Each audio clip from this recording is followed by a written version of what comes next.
అదే సమైక్య రాష్ట్రం ఉంటే జరిగేది అధ్యక్ష.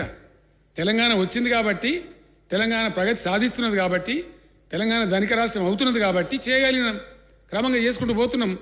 అందులో నుంచి 3700 పైచీలకి మందిని మిషన్ భగీరథకి ఇచ్చినాం అధ్యక్ష, దాని మెయింటెనెన్స్ చూడడానికి. ఇప్పటిదాకా కాంట్రాక్ట్ నడుస్తూ ఉండే, ఇంకా 10 years వాళ్ళకి బాధ్యత ఉండే కాంట్రాక్టర్స్కి మెయింటెనెన్స్ బాధ్యత. ఇప్పుడు ఆ 3700 మందిని వాళ్ళకి ఇస్తూ ఉన్నాం. ఆ రకంగా బట్టి విక్రమార్క గారు అన్నారు, ప్రాజెక్టుల కింద కెనాలు పూర్తి కావాలి. ఎంత పుణ్యాత్ములండి మీరు విక్రమార్క గారు. ఎస్ఎల్బి మన అది ఎప్పుడైందండి? శ్రీరామ్ సాగర్ ప్రాజెక్టు మొదలుపెట్టింది ఎప్పుడు? ఫౌండేషన్ వేసింది ఎవరు? కాలువలు తవ్వింది ఎవరు? దాని వివరాలను మళ్ళీ చెప్తా అధ్యక్ష. సాగునీరు వచ్చేసింది అధ్యక్ష. కాకతీయ రెడ్డి రాజు వాళ్ళు పుణ్యం కట్టుకొని వాళ్ళకి ఎవరు ఇచ్చినరో, ఆ విజ్ఞానం ఎక్కడి నుంచి వచ్చిందో తెలియదు.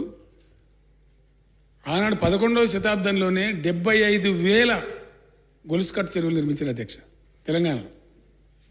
అదే మేజర్ ఇరిగేషన్ తెలంగాణకు 15 నుంచి 20 లక్షల ఎకరాలు సాగైతుండే అధ్యక్ష. కానీ ఈ సోకాల్డ్ ఇండియన్ నేషనల్ కాంగ్రెస్ ఆధ్వర్యంలో సమైక్య రాష్ట్రంలో తెలంగాణ కాంగ్రెస్ నాయకులు మౌన ప్రేక్షక పాత్ర వహించిన సీన్లలో 35,000 చెరువులు మాయమైపోయినాయి అధ్యక్ష, కబ్జాలకు గురైపోయినాయి. ఉన్న చెరువులన్నీ పల్లెల్లాగా తాంబాలలాగా తయారైపోయినాయి అధ్యక్ష. ఏ చెరువులో చూసినా సర్కారు తుమ్మ చెట్లు, నీళ్లు కనిపించాయి, తెగిపోయిన కట్టలు, తెగిపోయినటువంటి అలుగులు, అవన్నీ జరిగినాయి అధ్యక్ష. అధ్యక్ష చెప్తే చాలామంది తెలియదు, ప్రొఫెసర్ జయశంకర్ గారు మన మధ్య లేరు. ఇవాళ మనం అందరం అక్కడ వారి జన్మదినం జరిపినాం, శాసనసభలో వాళ్ళకు పూలేసి వాళ్ళకి శ్రద్ధాంజలి అర్పించినాం. ఆయన గొప్ప వ్యక్తి అన్న తెలంగాణ ఉద్యమంలో జయశంకర్ గారు గొప్పతనం ఒక్క మాట అధ్యక్ష, ఆయన పుట్టినరోజు కాబట్టి జ్ఞాపకం చేస్తూ ఉన్నాం. ఎంతోమంది తెలంగాణ ఉద్యమంలోకి వచ్చిపోయినారు అధ్యక్ష, రకరకాలుగా పోయింది. కానీ తెలంగాణ జై తెలంగాణ ఆయన వరంగల్ మర్కజీ స్కూల్లో ఎప్పుడైతే 10వ తరగతి విద్యార్థిగా పిడికిలెత్తిండో, ఆయన చచ్చిపోయే చివరి క్షణం వరకు కూడా తెలంగాణ మీద రాజీ పడలే అధ్యక్ష. నేను ఒక మాట అడిగిన, జయశంకర్ గారు 69లో ఉద్యమం నీరు గారిపోయింది కదా, మరి ఆ తర్వాత ఏం చేసినారు, అప్పటికింకా మీకు ఆశలు ఉండేనా అంటే ఆయన ఒక మాట చెప్పండి అధ్యక్ష. ప్రతి సంవత్సరం బడ్జెట్ విశ్లేషణ చేస్తూ, కంప్యూటర్లో నిక్షిప్తం చేస్తూ, తెలంగాణకు జరిగే అన్యాయాలను రికార్డు చేస్తూ ఎదురు చూసుకుంటూ ఉన్నాం. ఎందుకోసం అని అడిగిన నేను. ఎన్నటికన్నా నీలాంటి కేసీఆర్ ఒకటి రాకపోతాడా అని ఎదురు చూసుకుంటూ ఉన్నాం. ఆ రోజు మీటింగ్లోకి పోతే 15 మంది వచ్చేది, మాకు 10 మంది వచ్చేది.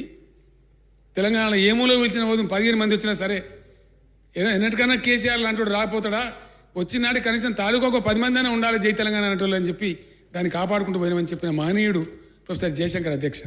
ఆయన చివరి దాకా ఆయన బతుకున్న రోజుల్లో తెలంగాణకి అవుతుంది అనుకున్నప్పుడల్లా కూర్చునే వాళ్ళం అధ్యక్ష.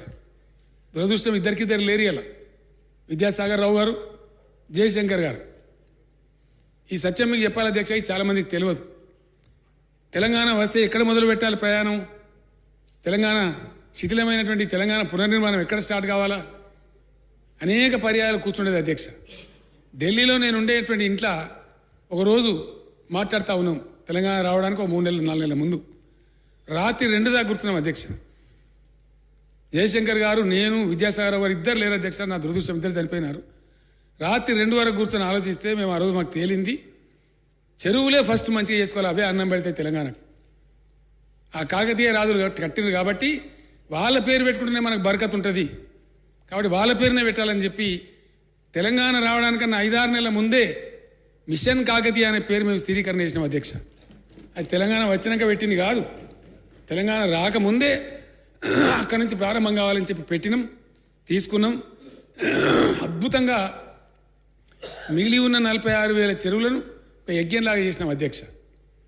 ఎంత అందుకున్నారు, ఎంత ఆర్తి తెలంగాణ ప్రజలంటే, అప్పుడు హరీష్ రావు ఆ శాఖ నీటిపారుదల శాఖ చూసేవాడు. అతనికి అనుమానం వచ్చింది, మట్టి ఎక్కడ పోవాలి, తీసిన సిల్ట్ ఎక్కడ పోవాలి.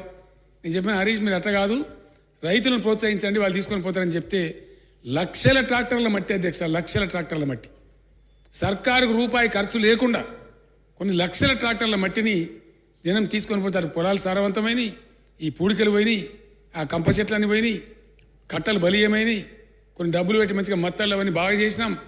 ఇలా మిషన్ కాకతీయ పుణ్యమే 30 లక్షల బోర్లు సుభిక్షంగా నీళ్ళు వస్తున్నాయి. అంటే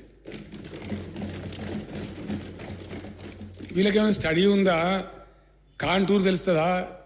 ఎత్తుపల్లాలు తెలుస్తాయా? లేకపోతే అడగోలు మాట్లాడతారా?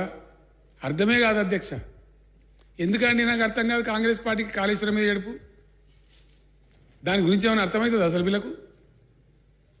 ఇవాళ కాళేశ్వరమే లేకపోతే బట్టి విక్రమార్క గారి ఉపన్యాసం విన నేను ఆయన పాదయాత్ర చేసినప్పుడు, తుంగతుర్తిలో చూపిస్తారా కాళేశ్వరం నీళ్ళు పారేదన్నాడు ఆయన. తుంగతుర్తి ఎమ్మెల్యే గాదర్ కిషోర్ ఇక్కడనే ఉన్నారు, ఆ మంత్రి గారు ఇక్కడనే ఉన్నారు, సూర్యాపేట మంత్రి గారు. అధ్యక్ష, ఒకవేళ కాళేశ్వరం ఇంటర్వెన్షనే లేకపోతే ఎక్కడి నీళ్ళు తుంగతుర్తికి, సూర్యాపేటకు, డోర్నకల్కు, మహబూబాబాద్కు ఈ జన్మలో నీళ్ళు చూద్దుమా? కోదాడ వెనకంచి మా ఎమ్మెల్యే చెప్తున్నారు, ఆయన దానిలో కూడా 50,000 ఎకరాలు పడుతుంది. ఎస్ఆర్ఎస్పీ నుంచి కోదాడ దాకా నీళ్ళు పారేటి అని అధ్యక్ష. మేము చేసింది ఏంది అధ్యక్ష? కాళేశ్వరం కట్టినాం కాబట్టి మీకు తెలియదు, మీరు కట్టలే కాబట్టి మీకు ఐడియా లేదు. కాళేశ్వరం కట్టినాం కాబట్టి ఎస్ఆర్ఎస్పీని మీదికే పరిమితం చేసినాం అధ్యక్ష. మీది 5-6 నియోజకవర్గాలకే దాన్ని పరిమితం చేసినాం. ఎందుకంటే దానిలో తమరికి తెలుసు, తమరి జిల్లా, తమరు బాగా ఐడియా ఉంది. ఇక మీ ఊరే నిజాం సార్ కింద ఉన్నది. ఒకనాడు 2,75,000 ఎకరాలు వారినటువంటి నిజాం సాగర్ను కూడా నీలుగా పెట్టింది కాంగ్రెస్ వాళ్ళే, వాళ్ళ పుణ్యంలో ఆడ నుంచి ఇందాక. మీరు ఎన్ని మాటలు ధర్నా చేసిన అధ్యక్ష? ఎన్ని సందర్భాల్లో నిజామాబాద్ కలెక్టరేట్ ముందు మీరు ధర్నాలు పట్టిండ్రు? మన ఫైనాన్స్ సెక్రటరీ రామచంద్రరావు గారు యాద్ చేసుకుంటూ చెప్తారు నాకు. నేను బోధన సబ్ కలెక్టర్ పోయినా సార్, నాకు పోసారం గారు నాకు జీప్ కట్టం కూర్చున్నారు. ఎందుకు కూర్చున్నారంటే గిట్ల సంగతి అని చెప్పి వారు జరిగినటువంటి విపత్తులను దృష్టిలో ఉంచుకొని ముఖ్యమంత్రి గారు ఒక దీర్ఘకాల ప్రణాళికని సిద్ధం చేయాలన్నటువంటి ఆలోచనతో గ్రేటర్ హైదరాబాద్లో Hyderabad disaster response assistant protection ఏజెన్సీని ఏర్పాటు చేయాలన్నటువంటి ఆలోచనతోని ముఖ్యమంత్రి గారు హైదరాబాద్లో ఈ మధ్యకాలంలో కానీ గత 10 సంవత్సరాల నుంచి వచ్చినటువంటి విపత్తులను దృష్టిలో ఉంచుకొని ఆ విపత్తుల నివారణకు ఈ యొక్క ఏజెన్సీని తీసుకొచ్చినందుకు గ్రేటర్ హైదరాబాద్ ప్రజల తరఫున వారికి నేను హృదయపూర్వకంగా ధన్యవాదాలు తెలియజేస్తా ఉన్నాను. అదేవిధంగా అధ్యక్ష, మీరు చూసినట్టయితే ఈ విపత్తుల వల్ల గతంలో ప్రాణ నష్టం కానీ, ఆస్తి నష్టం కానీ, ప్రభుత్వాల ఆస్తులు కానీ, లేకపోతే ప్రజల ఆస్తులు కానీ, ప్రజల ప్రాణాలు పోయినటువంటి సందర్భాలు ఎన్నో ఉన్నాయి అధ్యక్ష. ఇవన్నీ దృష్టిలో ఉంచుకొని ముఖ్యమంత్రి గారు హైడ్రా అనేటువంటి ఒక సంస్థను తీసుకొచ్చి ఈ హైదరాబాద్ సిటీని అభివృద్ధి చేయాలి, హైదరాబాద్లో విపత్తులు వస్తే ఆ విపత్తులని సమగ్రంగా ఎదుర్కోవడానికి ఇలాంటి ఏజెన్సీని తీసుకొచ్చినందుకు ముఖ్యమంత్రి గారికి గ్రేటర్ హైదరాబాద్ ప్రజల తరఫున వారికి నేను ధన్యవాదాలు తెలియజేస్తా ఉన్నా అధ్యక్ష. అదేవిధంగా గ్రేటర్ హైదరాబాద్కు సంబంధించి హైదరాబాద్ సిటీని అభివృద్ధి చేయడానికి ముఖ్యమంత్రి గారు మొన్న ఫైనాన్స్ మినిస్టర్ గారు ప్రవేశపెట్టినటువంటి బడ్జెట్లో 10,000 కోట్ల రూపాయలని హైదరాబాద్ సిటీకి కేటాయించినందుకు కూడా నేను గౌరవ ముఖ్యమంత్రి గారికి హృదయపూర్వకంగా ధన్యవాదాలు తెలియజేస్తా ఉన్నా అధ్యక్ష. ఈరోజు ఒకసారి మీరు చూసినట్టయితే అధ్యక్ష, హైదరాబాద్లో జరిగినటువంటి విపత్తులు కానీ, ఇది హైదరాబాద్కు సంబంధించినటువంటి గతంలో కేటీఆర్ గారు ఎస్ఎన్డిపి ఊసుకోపోయి మా బయట కూడా తిరగని కొడుకా మేమని ఏమనుకుంటున్నారా మీరు? ఈ అమ్మ తోలు తీస్తా కొడుక, ఒక్కొక్కంది తోలు తీస్తా, ఒక్కొక్కంది చెప్తున్నా తోలు తీస్తా. ఏమరే బయట కూడా తిరగని అని చెప్తున్నా నేను. రారా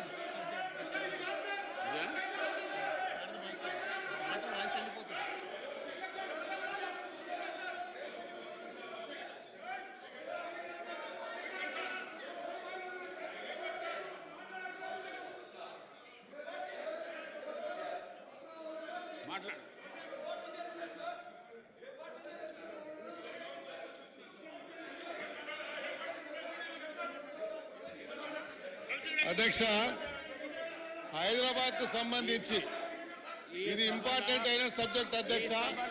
రాబోయేటువంటి రోజుల్లో హైదరాబాద్ సిటీలో రాబోయేటువంటి రోజుల్లో ఈ హైదరాబాద్ ఒక డిసైడింగ్ ఫ్యాక్టర్ గా కాబోతున్నది అధ్యక్ష. ఈ హైదరాబాద్ సిటీ ఒక డిసైడింగ్ ఫ్యాక్టర్ కాబోతున్నటువంటి ఈ తరుణంలో మేము గౌరవ ముఖ్యమంత్రి గారికి కొన్ని విషయాలు వారి దృష్టికి తీసుకురావాల్సిన అవసరం ఉంది అధ్యక్ష. ఈరోజు మీరు చూడండి అధ్యక్ష, కేంద్ర ప్రభుత్వం కేంద్రంలో ఉన్నటువంటి ఫైనాన్స్ మినిస్టర్ గారు మొన్న సెంట్రల్ గవర్నమెంట్ ఒక రోడ్ మ్యాప్ తయారు చేయడం జరిగింది అధ్యక్ష. ఆ రోడ్ మ్యాప్ కు సంబంధించి అధ్యక్ష మీరు చూసినట్టయితే 11.11 కోట్ల రూపాయలని వాళ్ళు చేయడం జరిగింది. ఆ రోడ్ మ్యాప్ అధ్యక్ష చూసినట్టయితే fastest growing urbaning city, fastest growing urbaning city.